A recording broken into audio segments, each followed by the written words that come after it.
Alright, my name's Justin, and these are my Moment WIldcat 108s, and this is my honest review on how these skis perform and how much I love them and why they are maybe the best ski ever built.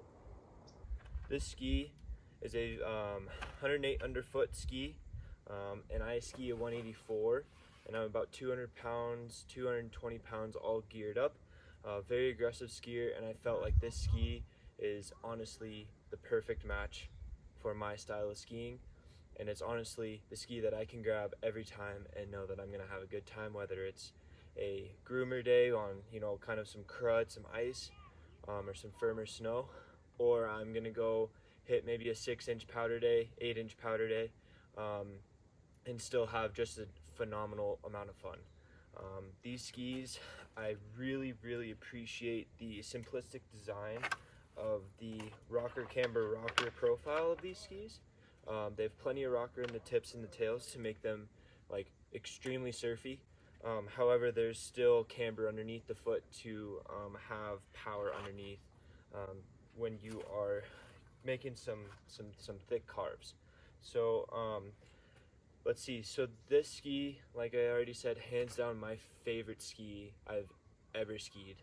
These skis are not in the most excellent condition, but I've skied over like 120 days on these skis last season, and they just held up to the abuse that I put them through.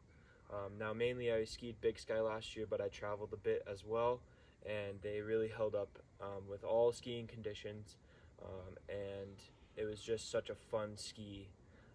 That slashed pow, that carved, knee touching carves on groomers, to bumps, to massive drops and basically unforgiving landings. Now the stiffness of this ski is, it's not super stiff, but I can bend it pretty easily. Granted, these skis are a little bit more broken in than your average pair of stock Moment skis, just because of the amount of use that I put them through this year. So this is 2 years ago graphic. I really like their graphics. They're handmade in Reno out of some guys that just love to ski, so I'm happy enough to support a company like that, especially when that's kind of exactly what I'm looking for. So next, for the durability topic, I've skied since I was about 3 years old, and I've been a pretty aggressive skier my whole life, and I would say the durability out of these Moments has been quite good. I have ran into a couple of nicks, some rocks. Let's see, I think I cracked the edge on this one here, but I hit a rock, so I'm thankful that the ski is still intact and I was able to fix it. They have flattened out a little bit since I got them brand new. So originally maybe there was about that much camber, and now there's about flat. There's about no camber left. But like I said, there's like 120 hard ski days on these skis, and I'm still good to go for this season. The edge durability is, I would say, superior to most other ski brands. They use a thick sidewall and a thick edge, and it just full sidewall construction, as you can see all the way up to here. There's not much skimping they doing on the sidewalls.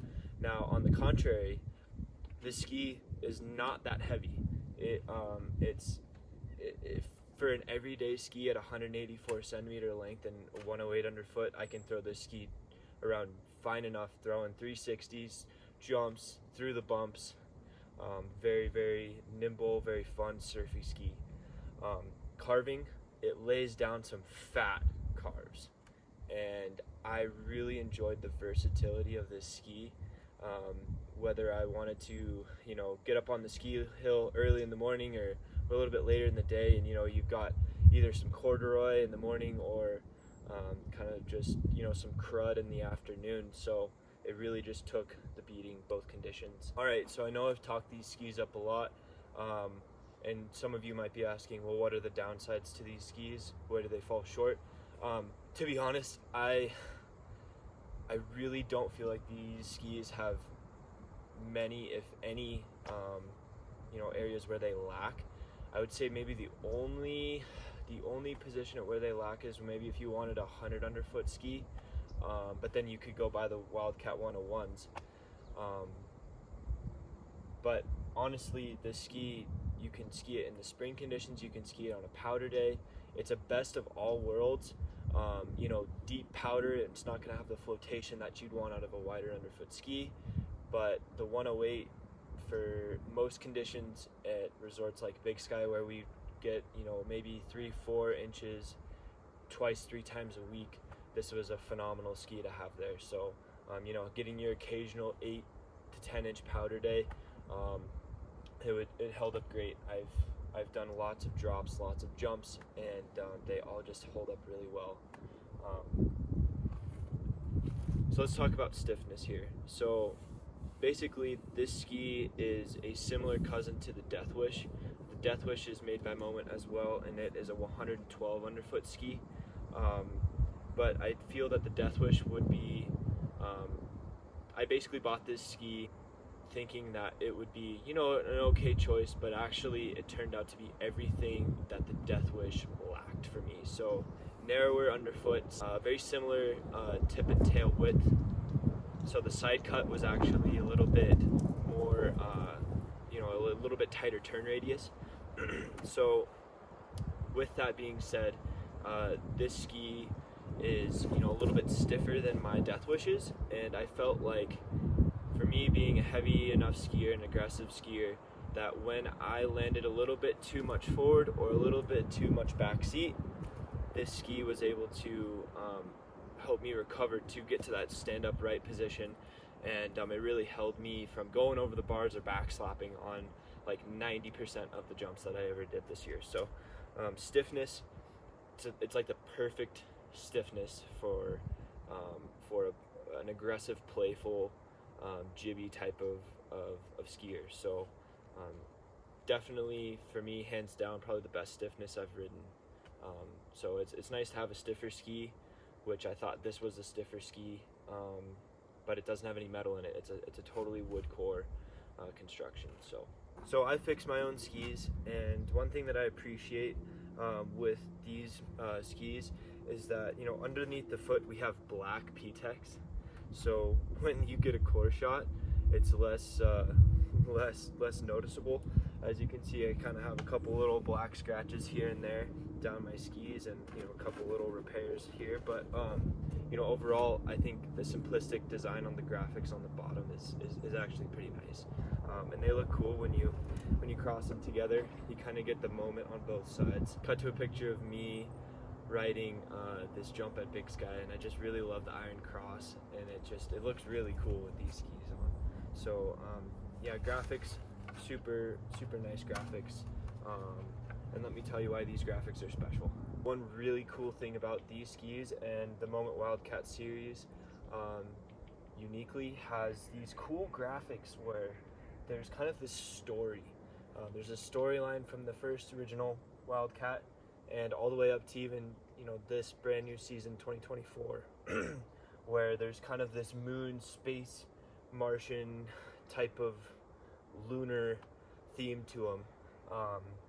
You know, this ski is a couple years old, but this is basically, you know, this guy's carrying this prism thing, and, you know, he's going up to a space shuttle, and then the following year you see him actually with this space shuttle crashed on the bottom of the skis, and he is, you know, walking towards this building, and then the storyline kind of continues, and like the original pair of skis showed him taking off on a rocket, like on the tips of the skis. So pretty neat to kind of have like this storyline, you know, every year with a new pair of skis. So it's pretty cool. Props to Moment for this.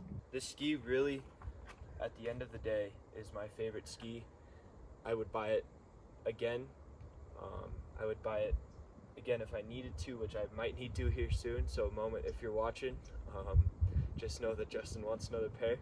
But I did not get these skis for free, so I did pay for these, and this is just my honest review on these Moments here. So please let me know in the comments if you have any questions, any recommendations that I might be able to give you. I'm about 5'10", and I ski a 184, and I feel like this ski fits me perfectly. I tried the 190 version of this ski, and it still had the same characteristics, but it wanted to go straight, it wanted to go fast, and it didn't want to stop.